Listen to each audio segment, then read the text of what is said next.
Hello, Jagubers! Hello, rainhas! Tudo bem com vocês? Estou aqui dentro da casinha de bateção da Luz da Floresta, dentro da Mata Atlântica, mostrando para vocês aqui esse momento ímpar da doutrina.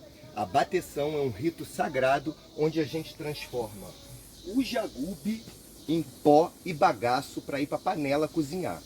É um processo instituído pelo mestre Irineu, onde os homens, de forma ritmada, vão batendo e cantando os hinos da doutrina, transformando assim o jagube naquilo que é necessário para o cozimento da bebida sagrada. Arrou!